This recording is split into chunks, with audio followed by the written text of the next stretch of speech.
Hello, and thank you for contacting Wave Support. I see from your clinical request you're struggling with this early keratoconus patient. And looking at your designs, some of these keratoconus patients are very difficult, especially when the cone is decentered and far out toward the periphery. With that said, there's a couple little things you can do to work on the fit. One thing to remember is this lens is, if you look at the lens line in comparison to the corneal line, the green line, you'll see you have a lot of clearance. And if you just follow that line around, you'll see that there's a lot of variation in that lens in each meridian around the clock dial. So one thing you want to work at is getting the back surface of this lens to more closely mimic the surface of this cornea in the topography in the lower right-hand quadrant of the quad view. If you recall, the lower left view is the back surface of the contact lens.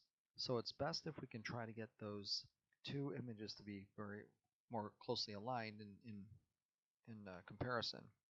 So one easy way to do that is if you just click on this little S factor down in the right hand corner, maybe click in maybe 0.05 or so, and then redesign your lens.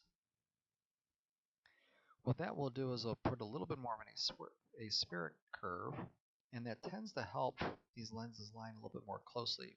So if you look at your lens now, the back surface of this lens is very closely matching to the front surface of the cornea. And now if you drag your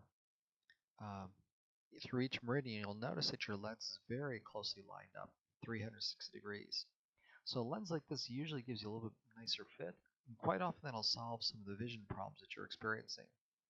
The other thing to recall is since this cornea is a little bit decentered with the cone, sometimes that will give you a weird, unpredictable spherocylinder refraction for this patient. So if you can't get the lens optics to work based on using this refraction, sometimes it's helpful to just take this refraction out of the equation, or maybe just enter a spherical equivalent.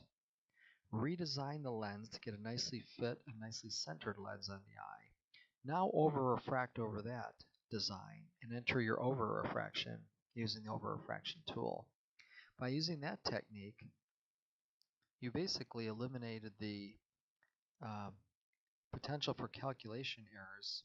And what I mean by that, when you create a freeform lens, you have a very complicated back surface lens that represents a very sophisticated cylindrical correction.